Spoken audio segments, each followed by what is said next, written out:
जय श्री कृष्णा। कैसे हैं आप लोग फ्रेंड्स। आज हम सूर्य ग्रहण के बाद सूर्य हुए शक्तिशाली। तो ये क्यों शक्तिशाली हुए, इनके प्रभाव अब किस तरीके से निकल कर आए हैं और आपके लिए क्या इनके उपाय होंगे और प्रभाव आपको कहां कहां से प्राप्त होंगे, क्योंकि इस दौरान ये आपके साथ साथ भावों से प्रभाव देते हुए दिखाई देंगे। तो वो सभी कारण इस वीडियो में हम जानेंगे। तो यदि आपकी लग्न में 4 नंबर बना हुआ है, लग्न यानी कि कुंडली का प्रथम भाव 4 नंबर बना हुआ है, तो ये राशिफल आपके लिए। कुंडली में कहीं भी चंद्रमा के साथ 4 नंबर बना हुआ है तो ये राशिफल आपके लिए। कुंडली ना होने की स्थिति में आप इसे नाम राशि से भी देख सकते हैं। यदि अभी तक आपने अपने इस चैनल को सब्सक्राइब नहीं किया है तो प्लीज़ सब्सक्राइब कर लीजिए, वीडियो को लाइक कर दीजिए, चैनल को शेयर कर दीजिए। इससे होगा क्या कि हमारे आने वाले हर वीडियो की नोटिफिकेशन मिल सकेगी आपको सबसे पहले। एक प्यारा सा कमेंट करना बिल्कुल ना भूलें। कमेंट से हमें बहुत मोटिवेशन मिलता है, हौसला मिलता है और ये पता चलता है आप और क्या जानना चाहते हैं। तो सबसे पहले तो सूर्य के ग्रहण काल के बारे में जानते हैं। सूर्य का ग्रहण काल है जो 29 मार्च को 2:21 से लेकर 4:45 तक रहने वाला है। ये रहेगा सूर्य का ग्रहण काल। तो हमने वीडियो में ये आपको 30 तारीख क्यों दे रखी है। 30 तारीख क्योंकि ये तो पड़ेगा 29 मार्च को। 29 मार्च को पड़ेगा सूर्य ग्रहण, 29 मार्च को। लेकिन यह भारत में गोचर नहीं होगा। जब ये भारत में गोचर नहीं होगा तो भारत के निवासियों पर भी इसका कोई विशेष प्रभाव नहीं पड़ने वाला, लेकिन 9 ग्रहों पर इसका पूर्णतया प्रभाव पड़ेगा। अब जो कि देखिए, सूर्य जो हैं ग्रहों के राजा हैं और इनका प्रत्येक परिवर्तन आपके 9 ग्रहों को प्रभावित करने में सक्षम है। सूर्य इस समय पर बैठे हुए हैं आपके भाग्य भाव में। सूर्य के साथ युति हो रही है राहु और शनि की।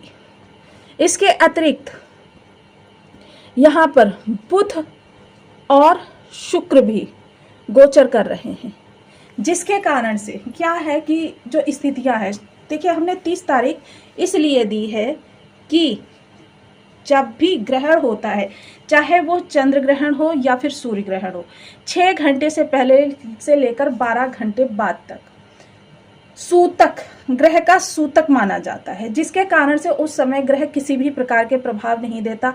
आपने सुना होगा कि घर में जो बुजुर्ग लोग होते हैं वो प्रभु का नाम लेने में लग जाते हैं, धर्म कार्यों में लग जाते हैं, दान करने में लग जाते हैं। तो जिनके घर में देखिए ये सात्विक कार्य होते हैं उनके घर में भी ये चीज़ें होती हैं, और जिनके घर में पूजा पाठ ज़्यादा नहीं होता उनके घर में भी दान पुण्य वगैरह इस दौरान किए जाते हैं, ताकि मोक्ष, जिसे कि ग्रह का मोक्ष कहा जाता है, ये समझ लीजिए कि 12 घंटे बाद जो है मोक्ष ग्रह का होता है। तो ये चीज़ें जिसके कारण से सूर्य के प्रभाव जो 12 घंटे बाद तक प्राप्त होने वाले, और उसी दिन शनि 6:55 को कुंभ राशि को छोड़कर मीन राशि में आ जाएंगे। तो यहाँ पर पंचग्रही योग निर्मित होगा। जब ये पंचग्रही योग यहाँ निर्मित होगा तो सूर्य के प्रभाव यहाँ पर बेहद शक्तिशाली होने वाले, क्योंकि सूर्य की जो वो ऊर्जा जाएगी उसके स्थान पर, क्योंकि ऊर्जा कोई भी जगह रिक्त नहीं रहती, उसके स्थान पर जो नई ऊर्जा आएगी वो नई आभा लिए हुए, नई शक्ति लिए हुए, नई संचार लिए हुए। आपने आमतौर पर देखा होगा जब भी ग्रहण के बाद सूर्य निकलता है उसकी आभा में एक विशेष चमक होती है, तो उसी विशेष चमक के द्वारा अब ये आपको प्रभाव देते हुए दिखाई देंगे। सबसे पहले इनके प्रभाव कितने भावों से प्राप्त होने वाले हैं। भाग्य को प्रकाशित करेंगे। भाग्य को प्रकाशित करने के साथ ही शनि के माध्यम से इनके पास अब तृतीय दृष्टि है। तृतीय दृष्टि से आपके लाभ को प्रभावित करेंगे। राहु के माध्यम से पंचम दृष्टि है, आपकी लग्न को प्रभावित करेंगे।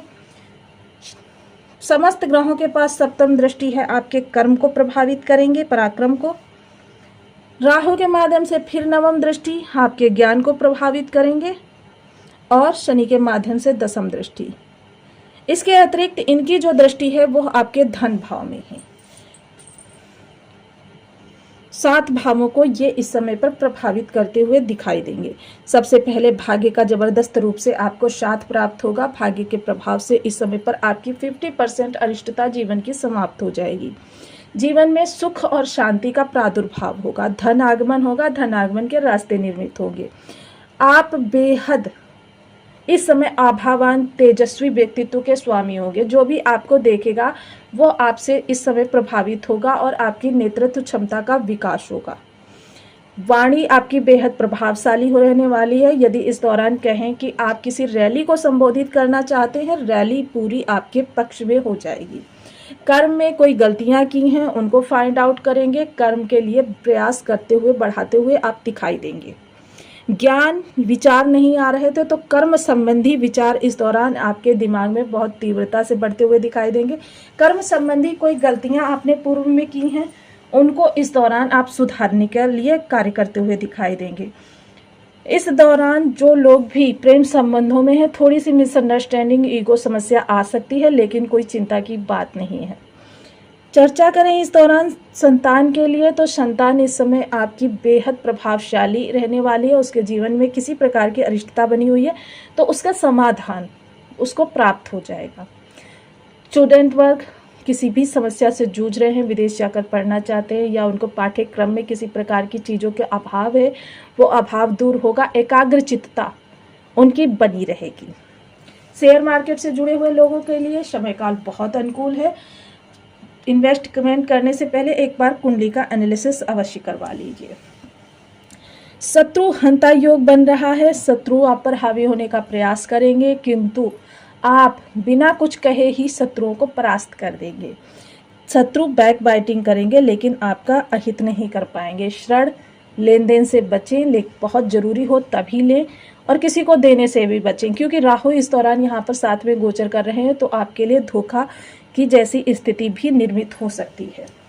कंपटीशन में किसी हैं तो कंपटीशन में सर्वोपरि आप ही रहने वाले हैं। हालांकि ये चीज़ हम आपको सदैव बताते हैं, प्रत्येक व्यक्ति के जीवन में इस समय पर कंपटीशन है, चाहे वो नौकरी वर्ग का व्यक्ति हो या फिर कहीं बिजनेस व्यापार कर रहा हो या फिर स्टूडेंट वर्ग हो। प्रतियोगिता हर किसी के जीवन में है, तो इस समय प्रतियोगिता में आप 100% सफल रहने वाले हैं। तो देखिए, आप सूर्य के कुछ विशेष उपाय जो आपके जीवन में सूर्य के प्रभावों को, शुभ प्रभावों को बढ़ा देंगे, अशुभ प्रभावों को कम कर देंगे। जब हम ग्रह के उपाय करते हैं तो क्या होता है कि हमें सदैव, ग्रह अगर त्रिक भाव में भी जाता है तो भी हमें उसकी अरिष्टता नहीं प्राप्त होती। क्या होता है कि जब त्रिक भाव मजबूत होते हैं, आप सपोज कीजिए यहाँ, तो शत्रु हंता बनाएंगे, आपकी समस्याओं को दूर करेंगे। यहाँ पे प्रभाव तो आपकी बाधाओं को कम कर देंगे, समस्या का समाधान उत्पन्न करा देंगे। यहाँ पर तो विदेशों से लाभ प्राप्त करा देंगे, मेडिसिन वगैरह ये इन कार्यों में आपको उतार देंगे। तो जब त्रिक भाव भी मजबूत होते हैं तो भी ग्रह के भाव की हमें सकुशलता प्राप्त होती रहती है। तो सूर्य के लिए ओम घड़ी सूर्याय नमः इस बीज मंत्र का आप 1 माला, 2 माला, 5 माला, 7 माला, 11 माला का जप नियमित अपनी सुविधानुसार करना प्रारंभ करें। नित्य प्रति सूर्य को अर्घ्य दें। अर्घ्य देने की विधि वही है, तांबे के पात्र में जल ले लीजिए, जल में लाल चंदन डाल लीजिए, लाल पुष्प डाल लीजिए, थोड़ी सी चीनी डाल लीजिए, गुड़ डाल लीजिए, 8 दाने अक्षत के डाल लीजिए, 12 दाने लाल मिर्च के डाल लीजिए। ओम घड़ी सूर्याय नमः का जाप 12 बार करते हुए सूर्य को अर्घ्य प्रदान कीजिए।